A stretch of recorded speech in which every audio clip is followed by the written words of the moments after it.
They say the gyre was built to outlast the stars themselves. Trillions of tons of girders, plates, and God knows what else, all wrapped around the crucible like a second skin. 900 million miles across. A big place. But out here in the boondocks of Steel Reach, it just feels like a cramped, rusty cage, slowly falling apart. And the architects, sipping their vintage wine in Lux Prime, they wouldn't piss on us if we were on fire. Probably wouldn't even notice. Another radiation spike lit up the board, the third this cycle. Nothing major, not yet anyway. Just another tremor in the crucible's long, drawn-out death throes. I keyed the alert into the log, a formality more than anything else. Nobody up top was going to lose any sleep over it. Transient anomaly, they'd call it, within acceptable parameters. They had a whole lexicon of phrases to make you think they had it under control. But they weren't down here watching the numbers dance like a drunken banshee. It had been getting worse little by little, and the rate was increasing. I ran a diagnostic on the monitoring station's core systems. It wasn't my official job, not anymore, but I'd rather trust my own handiwork than rely on the shoddy maintenance schedules that passed for engineering around here. My actual job, since my reassignment, was more along the lines of glorified damage control. Patches on patches, prayers on promises, was the way we described it. My title was officially Auxiliary Systems Technician, but unofficially, everyone just called my unit the Leak Pluggers. The gyre was riddled with weak spots, microfractures, corroded seals, failing energy conduits, and it was our job to keep it from falling apart. A losing battle, but it kept me busy at least. Another alert flashed, this one from the comms panel. A message from my brother, Bram. We hadn't spoken in months, not since our last shouting match about the resource allocations. Bram, ever the loyal sentinel, towed the company line. Order is paramount, he'd barked, his face flushed. Without it, the gyre descends into chaos. He really believed that too. He believed in the architects, in their grand design. I used to as well, once. I opened the message, a terse, formal summons to appear before a disciplinary board in Lux Prime. Apparently my unauthorized modifications to my Omni tool had been flagged. Probably that black market spectral analyzer I'd had a contact in the drift install. Damn thing was useful though, and it wasn't like anyone in Steel Reach was going to give me the time of day, let alone new equipment. Rules were different in the outer cantons. You learned to improvise, to cut corners, or you didn't survive. I leaned back in my chair, the worn leather creaking. The chair, like everything else in Steel Reach, was salvaged from some decommissioned habitat and patched back together. The whole canton was like that, a patchwork of cast-offs and hand-me-downs. We were the forgotten, the ignored, the ones who kept the gears turning while the architects and their corporate cronies enjoyed the fruits of our labor. I took a swig from my flask of barely palatable coffee, the bitter taste a fitting metaphor for life out here in the grimy underbelly of the gyre. They called Lux Prime the jewel of the sphere. Steel Reach was the rust around the edges, and the Viridian enclave. The breadbasket turned dust bowl, overworked, overpopulated, and undersupplied. And then there was the drift, the gyre's forgotten attic, a maze of abandoned habitats and lost dreams. My eyes drifted to the main screen, where the crucible's image, captured by a network of external sensors, dominated the display. It was a mesmerizing, terrifying sight, a roiling inferno of nuclear fire, its surface a maelstrom of flares and prominences. Even through the sphere's multiple layers of shielding, you could almost feel its heat, its raw power. It was a constant reminder of the forces we were dealing with, the delicate balance we were trying to maintain. And lately, that balance felt increasingly precarious. The gyre was supposed to harness the crucible's energy, regulate it, distribute it efficiently to all the cantons. But the system was designed for a stable star, and the crucible was anything but stable. It was old, erratic, prone to fits and spasms. And those spasms were getting worse. The comm panel chimed again. This time it was a general alert broadcast across the entire sphere. A minor incident, they called it. An explosion in the Viridian Enclave, attributed to a malfunctioning agricultural processing unit. No casualties reported, but the message was accompanied by a mandatory evacuation order for a nearby sector. A precautionary measure, standard procedure. Nobody bought it, of course. Rumors spread through the OmniNet, the sphere-wide communication network that served as our primary source of information, entertainment, and, of course, propaganda. The most persistent rumor was that the explosion was no accident, that it was sabotage. The purists. I'd heard of them, of course. Everyone had. A fringe group, a cult, really, who believed the gyre was an abomination, a blasphemy against the natural order. They wanted to dismantle it, return the star to its natural state, whatever that meant.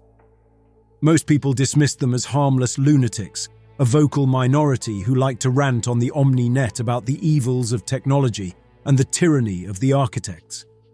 But lately, their rhetoric had taken a more sinister turn. They'd started taking credit for minor acts of sabotage, power outages, system malfunctions, things that could usually be attributed to the sphere's general state of decay. And now, this explosion in the Viridian Enclave. It seemed like a significant escalation, and it was getting harder and harder to dismiss them as just a bunch of cranks. My Omni tool vibrated. I'd set it to monitor the OmniNet for any chatter related to the purists. There was a spike in activity, a flood of messages, posts and videos. Most of it was just speculation, fear-mongering, the usual background noise of a society on edge. But one message caught my eye. It was a cryptic video, seemingly recorded in the Viridian Enclave, near the site of the explosion. It showed a group of figures, clad in protective gear, chanting in unison, their faces obscured by masks. In the background, I could see the twisted wreckage of what looked like an energy regulator, one of the key components of the sphere's power grid. And then, a flash of movement, a distorted humanoid figure briefly illuminated by the lights. It was gone as quickly as it appeared, but I knew what I'd seen, a scorcher. The first confirmed sightings had started trickling in a few weeks ago. Distorted, mutated creatures, warped by exposure to high levels of radiation. They were said to be incredibly dangerous, driven by a primal hunger for energy, attacking anything and anyone in their path. Most people dismissed them as urban legends, boogeymen stories to scare children. But I'd seen the classified reports, the images captured by security drones. They were real, and they were a direct consequence of the star's instability, the increasing radiation leaks that were plaguing the sphere. Another alert flashed on the comm panel, this one from the local security network. A mandatory curfew was being imposed in Steel Reach, effective immediately. The reason given was public safety concerns related to the incident in the Viridian Enclave. But I knew the real reason. They were afraid of the Scorchers, and they were afraid of what the population might do when they found out. That radiation spike, the one I'd initially dismissed as a minor fluctuation, it wasn't an isolated event. I pulled up the historical data, cross-referencing it with the energy output readings from the various cantons. A pattern began to emerge, a subtle but undeniable shift in the star's behavior. It wasn't just growing more unstable, it was being pushed. The fluctuations were too regular, too precise to be natural. Someone was interfering with the energy regulators, manipulating the flow of power, destabilizing the star. And I had a sickening feeling I knew who was behind it. The purists were escalating their attacks, and they were far more organized and sophisticated than anyone had imagined. They were playing with fire, quite literally, and they didn't seem to care who got burned. Trillions of lives were at stake, and nobody seemed to be doing anything about it, except spouting empty platitudes and imposing curfews. I had to dig deeper. I had to find proof, something concrete that I could take to someone who would listen, someone who could make a difference. I couldn't just sit here and watch the gyre fall apart. I owed it to myself, to the memory of what I used to believe in, to try. And if I was going to do this, I needed information. The kind of information you couldn't find on the Omninet. The kind that was locked away in the secure servers of Lux Prime. I thought of Dex, my old colleague, still working at the Crucible Institute. He always had access to the good stuff, the classified data, the things the architects didn't want the rest of us to see. He'd be risking his career, maybe even his life, to help me. But we'd always understood each other. The trip to Lux Prime was a journey to another world. I managed to slip past the initial security checkpoints using a forged transit pass, courtesy of my drift contact, a wiry, taciturn woman who went by the name Piper. She charged a hefty price, but her work was flawless. As the maglev train sped through the connecting tunnels, the grimy industrial landscape of Steel Reach gradually gave way to the polished surfaces of the wealthier cantons. The change was jarring, highlighting the chasm that separated the privileged few from the rest of us. I saw it in the faces of my fellow passengers too. The further we got from the outer rim, the more relaxed, the more complacent they seemed. They were insulated from the hardships, the anxieties that plagued the rest of the sphere. They didn't see the cracks in the facade, or if they did, they chose to ignore them. Lux Prime was a monument to the architect's vanity, a gleaming metropolis of towering structures, bathed in the soft, artificial sunlight that filtered through the sphere's energy regulators. It was a world of manicured parks, luxurious apartments, and exclusive research facilities, a far cry from the cramped, decaying habitats of Steel Reach. I felt a surge of resentment as I navigated the pristine streets. The people here, the elite of the sphere, lived in a bubble of privilege, oblivious to the suffering of those who toiled in the lower cantons to maintain their lavish lifestyle. My destination was the Crucible Institute, a complex dedicated to the study of our captive star and the workplace of my former colleague, Dex. He was an astrophysicist, one of the best, but he'd always been more cautious than me, more concerned with following the rules. I just hoped that his conscience would outweigh his caution. I found him in his lab, a spacious, well-equipped facility.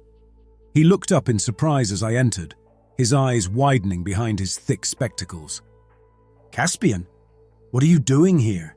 he asked, surprised.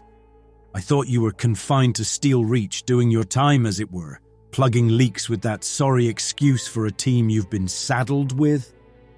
"Long story," I said, glancing around the lab, taking in the advanced equipment, the holographic displays, the rows of data cores.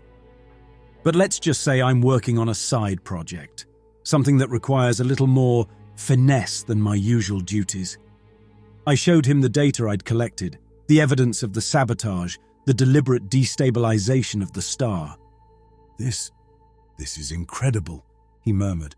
"If you're right, the implications are—" He trailed off, unable to articulate the magnitude of the potential disaster. "Catastrophic," I finished for him. "That's why I need your help, Dex. I need access to the restricted data, the real-time energy readings, the system diagnostics, everything the architects are keeping under wraps. Caspian, you're asking me to risk everything. My career, my position, everything I've worked for. And I'm offering you a chance to save trillions of lives." I countered, my voice hardening. "Including your own." I told him about the purists, about their plan to dismantle the sphere, about the scorchers, the growing instability of the star. He listened patiently, his initial skepticism gradually giving way to a dawning horror. "I've heard whispers," he admitted, "rumors of sabotage, dissent, but I dismissed them as conspiracy theories, the ravings of malcontents." He looked at me, his eyes filled with a newfound understanding. "But you're serious, aren't you? This is real." "Deadly real," I confirmed. "And it's only a matter of time before things go completely non-linear." He sighed. "All right, Caspian," he said, his voice resigned. "I'll help you. But we need to be careful. The security around here is tighter than a neutron star's core." He agreed to share some restricted data, but warned that accessing the most sensitive information would be extremely difficult. "There's something else you should know. Something I've been working on. something that might be relevant to your investigation. He led me to a secure terminal. I've been tracking a series of unusual energy fluctuations, similar to the ones you showed me, but originating from a different source. The Viridian Enclave, the agricultural heartland of the sphere, where the explosion had occurred, where the rumors of scorchers were the most persistent. It was all starting to connect. "What kind of fluctuations?" I asked, my voice tense. Dex pointed with his stylus. "Not standard surges. These are oscillatory anomalies, harmonic distortions. See?" He zoomed in on a graph, highlighting a series of sharp spikes like deliberate chirps of energy grouped in threes, each set with an increasingly complex modulation.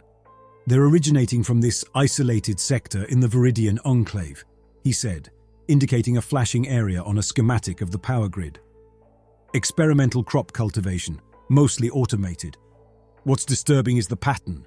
These aren't random. They're structured, almost like encoded information and growing in intensity. They are faint, but exponentially increasing." "Encoded," I repeated. "You think it's a signal?" "Possibly," Dex confirmed. "Imagine the Gyre's grid as a nervous system. These chirps are a foreign impulse, injected into the network. And the frequency," he paused, his eyes meeting mine, "it matches no known technology on the Gyre, and that area is dangerously close to the explosion site." "The purists," I murmured. "They're not just targeting the star's regulators.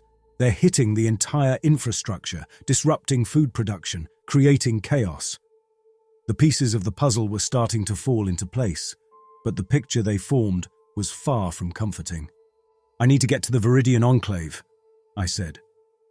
"That's where they're operating from. That's where we'll find the answers." Dex looked at me. "It's dangerous, Caspian. The Enclave is practically a lawless zone, and with the rumors of those things roaming around." "I know," I said, "but I don't have a choice."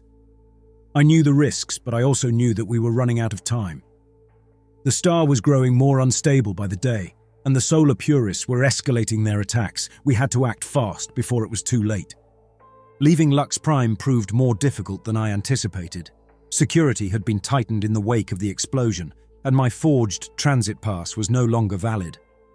I was forced to rely on my knowledge of the sphere's underbelly, the network of maintenance tunnels and service corridors that crisscrossed the structure. It was a dangerous route, used primarily by smugglers, black marketeers, and those seeking to avoid the watchful eyes of sphere security. It was in these dark, rarely traveled tunnels that I had my first close encounter with the horrors that lurked beneath the surface of our carefully constructed world. My path was blocked by a crew of organ-leggers, a particularly ruthless gang known for their brutal trade in black market biotics, dealing in human organs harvested from the desperate and the unwary. They were heavily armed, and their customized transport, a stripped-down, heavily modified maintenance vehicle, a kind of grim, high-speed buggy designed for navigating the sphere's service tunnels, was clearly not meant for a leisurely stroll. A tense standoff ensued, a silent negotiation carried out under the lights of a deserted access tunnel. I was forced to trade a significant portion of my cred chips, along with a few valuable tech components I'd managed to repurpose for my Omni tool, a high-capacity power cell, a rare sensor array, and a signal booster I'd hoped to use to reach out to contacts beyond the Gyre if it ever came to that. These were items I'd painstakingly acquired and modified over time, essential for my work. But my present safety and the transportation they offered were more crucial. They also had information. They knew about the purists' activities in the Enclave. They spoke of a hidden base, somewhere in the abandoned sectors, where the purists were conducting their experiments. And they spoke of the Scorchers, confirming the rumors that they were drawn to energy sources, that they were becoming more numerous, more aggressive. In return for my valuables, they grudgingly agreed to transport me to the outskirts of the Viridian Enclave. The journey through the underbelly of the sphere was a harrowing experience. We sped through the dark tunnels at breakneck speeds, the buggy's powerful engine roaring, its headlights cutting through the gloom. revealing glimpses of a hidden world far removed from the polished surfaces of the main cantons. I saw things I wished I could unsee. The desperation, the depravity, the casual violence that had become commonplace in the neglected corners of our society. Makeshift settlements cobbled together from salvaged materials, populated by the outcasts, the forgotten, those who had fallen through the cracks of the sphere's carefully constructed social order. I saw firsthand the psychological toll of living under constant threat, the erosion of empathy, the descent into savagery. It was a glimpse into a possible future, a future where the thin veneer of civilization had been stripped away, revealing the darkness beneath. Finally, they dropped me off at the edge of the Viridian Enclave, a desolate, abandoned landscape that was a far cry from the lush, fertile farmlands depicted in the official propaganda. The organ-leggers, true to their nature, didn't offer any parting pleasantries, simply sped off, leaving me alone in the eerie silence. The once vibrant agricultural hub, responsible for feeding a significant portion of the sphere's population, was now a desolate wasteland. Automated harvesters stood idle in the fields, their massive frames casting skeletal shadows in the filtered light that managed to penetrate the layers of atmospheric regulators, which were clearly failing. This wasn't just neglect, it was a systematic dismantling. I moved cautiously through the deserted farmlands, my boots crunching on the dry, brittle stalks of what were once genetically engineered crops, designed to thrive in the sphere's artificial environment. Now they were withered and lifeless, choked by some unknown blight. The scale of the devastation was immense, and it spoke volumes about the purists' reach and their ruthlessness. They were crippling the sphere's food supply, sowing the seeds of chaos and starvation. According to Dex's data, the purists' hidden base was located somewhere in the abandoned sectors, a region known as the blighted zones, where the blight that had destroyed the crops was believed to have originated. That was where I was headed.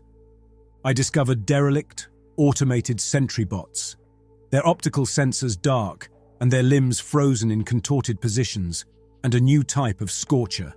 Smaller than any I had read about or seen in security footage, they were more agile, their bodies a patchwork of decaying flesh and rapidly regenerating tissue, their movements quick and erratic, and I barely avoided them. They were drawn to the fluctuating energy signatures like moths to a flickering flame, and they seemed to be adapting to the increasingly hostile environment, becoming more efficient, more deadly.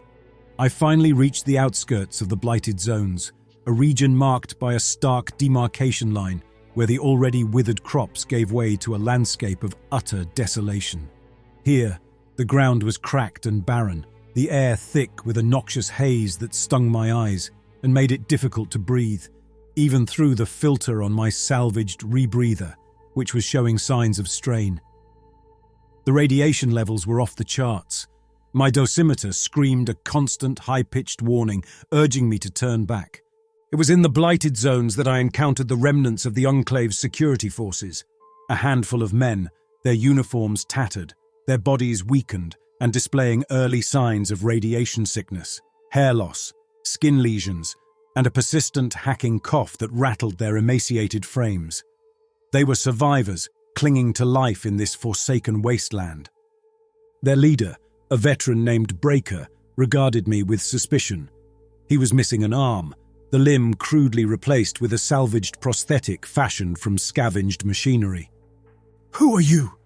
he rasped, his voice like gravel. "Another scavenger come to pick the bones clean." His remaining hand rested on a worn energy rifle, its power cell visibly depleted.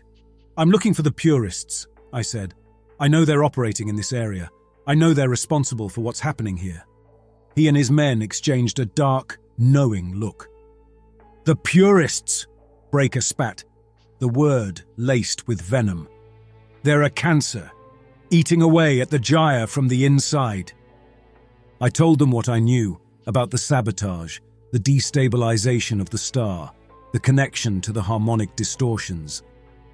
They listened intently, their initial hostility giving way to recognition. They had seen firsthand the horrors that the purists had unleashed upon the Enclave. They had fought the Scorchers, lost comrades to the radiation and the blight. They're not trying to change the sphere. They're trying to break it, one of the men, a young, haunted-looking soldier named Rig, said. He gestured towards the desolate landscape around us. They believe this is some kind of twisted, natural state. They call it a return to order. But it's not order. It's annihilation. He shuddered. They're using the radiation, amplifying it somehow, pushing the star to its breaking point. Breaker confirmed Rig's account. He and his men had been investigating the Purists' activities when the Enclave collapsed. They had tracked them to a hidden base, an old, abandoned research facility deep within the blighted zones. But they had been ambushed, overwhelmed by scorchers, and forced to retreat. I knew then that I had to reach that base. I had to find out what the Purists were doing, what their ultimate goal was. It was no longer just about stopping the sabotage. It was about understanding the nature of the threat, the full extent of their plan. I asked Breaker and his men to help me. I offered them supplies, medical aid, a chance to strike back at the people who had destroyed their home, who had turned their comrades into monsters. They were hesitant at first, understandably reluctant to trust an outsider. But I persisted. I appealed to their sense of duty, their desire for revenge, their lingering hope for a future that didn't involve slow, agonizing death in a radioactive wasteland. Finally, Breaker agreed. "We'll help you," he said. "But you need to understand, this is a one-way trip. We're not going back. We're going to finish this, one way or another." And so we set off, a small band of unlikely allies, united by a common enemy and a shared determination to survive, to fight back against the encroaching darkness. We were heading into the heart of the blighted zones, towards a confrontation with the Purists and the horrors they had unleashed. The journey through the blighted zones was a descent into a nightmare. The closer we got to the Purist base, the more intense the radiation became. My dosimeter never stopped its frantic chirping. The landscape was twisted and warped by the uncontrolled energies the Purists were manipulating. We encountered more scorchers, each encounter more harrowing than the last. They were adapting to the extreme radiation, becoming faster, more resilient, their bodies exhibiting even more grotesque mutations. Breaker and his men fought with the determination of those who had nothing left to lose, their salvaged weapons barely able to hold back the tide of mutated horrors. We lost 2 of Rig's men to a particularly vicious pack of scorchers. Young and full of a desperate kind of bravery, they bought us precious time to fall back. Finally, we reached the Purists' hidden base, an old pre-Gaia research facility buried in the radioactive soil, surrounded by an eerie field of energy that distorted the fabric of space around it. The facility was a relic of a bygone era, a symbol of humanity's pursuit of knowledge, even at the expense of its own safety. Now it had become a temple of a twisted ideology, a breeding ground for horrors. Inside, we found the source of the harmonic distortions, a massive jury-rigged device that was siphoning energy directly from the star, manipulating its radiation output and broadcasting it across the sphere in a crude attempt to influence the star's core energy production. It was a terrifying perversion of the Gaia's original purpose, a weapon designed to accelerate the star's demise, and the uncontrolled radiation spreading was having devastating consequences on the sphere and its inhabitants, causing the horrific mutations. The machine was a chaotic mess of salvaged components and jury-rigged connections. It hummed with raw power, its energy field distorting the air around it. We pushed deeper into the facility, finally reaching the source of the energy field. In the center of a chamber, we found the leader of the Purists. He was not the imposing figure I'd imagined from the rumors, the whispered warnings of Breaker and his men. He was an old man, frail, his body ravaged by the very radiation he was wielding, but his eyes burned with fanatic intensity. He was surrounded by a handful of his followers, clearly devoted, their faces a mixture of reverence and a fanaticism that mirrored their leaders. They were armed, but they seemed more like caretakers than warriors, their movements slow, as if they, too, were succumbing to the radiation. "You cannot stop us," the old man said, his voice a raspy whisper, amplified by a communication system, the sound strangely distorted, echoing around the chamber. "The gyre will be cleansed. Humanity will return to its natural state." He raised a hand, gesturing towards the chaotic machinery around him, the source of the amplified radiation. "This is the instrument of our salvation." "You're not returning anything to its natural state," I countered, stepping forward. "You're destroying it. You're mutating people, turning them into monsters." I confronted him, demanding answers. "Who are you?" I asked, my voice firm. "Why are you doing this?" "I am Bane," he rasped, "and I am doing what must be done. We were meant to live on a planet under a natural sun," he said, his voice taking on a messianic fervor. "Not trapped in this abomination."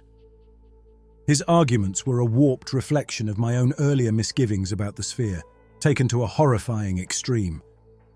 I could see the madness in his eyes, the delusion that he was somehow saving humanity by destroying it. "But this isn't the way," I pleaded, gesturing towards the devastation we had witnessed in the blighted zones, the horrors he had unleashed. "This is madness. This is suicide." Before Bane could respond, Breaker and his remaining men engaged Bane's followers. The fight was brutal and swift. The security forces, despite their weakened state, fought with a ferocity born of desperation and a deep-seated hatred for the purists. They had seen firsthand the horrors that the purists had unleashed, and they were determined to stop them, no matter the cost. Bane, in his fanaticism, ignored the skirmish around him. He moved towards the central device, his eyes fixed on its core. He activated the machine, initiating a final desperate sequence. I realized then that he wasn't just trying to disrupt the star's regulators. He was trying to trigger a catastrophic cascade, to fracture the sphere apart. He was beyond reason, lost in his delusions of a twisted utopia. Bane, his eyes glazed with a fanatic zeal, fumbled with the controls of the device. I charged, tackling him away from the console. His frail body offered little resistance. I scanned the unfamiliar interface, searching for a way to shut down the monstrous machine. There was no time for finesse, no time to decipher the jury-rigged system of controls. I located the primary power conduit, a thick cable surging with raw energy, and ripped it free from its connection. The machine sputtered, its energy field collapsing as the chaotic noise that had filled the chamber faded into silence. The immediate threat was over. We had stopped the device from delivering a final, fatal blow to the star's regulators, but the silence that followed was not one of triumph. It was the silence of a wound that wouldn't heal. The damage was done. The star was still unstable, its life drastically shortened. I had bought the gyre some time, but not a solution. Breaker and Kai, the only survivors of the security team, helped me drag Bane away from the device as the facility began to collapse around us. We made it out of the blighted zones, leaving the horrors behind but not unscathed. Bane died shortly after we escaped, his body finally succumbing to the radiation that had consumed him, but not before uttering a final, chilling prophecy. The star remembers. In the aftermath, a new order of sorts emerged. The architects, their authority shaken, were forced to acknowledge the contributions of those they had once marginalized. The inhabitants of the outer cantons, the survivors, the fighters, were no longer just the forgotten masses. They had earned a place at the table, a voice in the decisions that would shape the future of the gyre. A massive evacuation effort began to relocate people from the most affected areas to safer cantons. Resources were redistributed, however grudgingly, to those who needed them most. The inequalities that had plagued the sphere for so long were still there, but they were no longer absolute. A new council was formed, composed of representatives from all cantons, to oversee the repair efforts and to plan for the future. The gyre was facing a long, difficult road to recovery. Only time would tell if we were truly capable of change, or if we were destined to repeat the same cycles of greed and short-sightedness, even in the face of extinction. But for now, we had a chance, however slim, and that was something.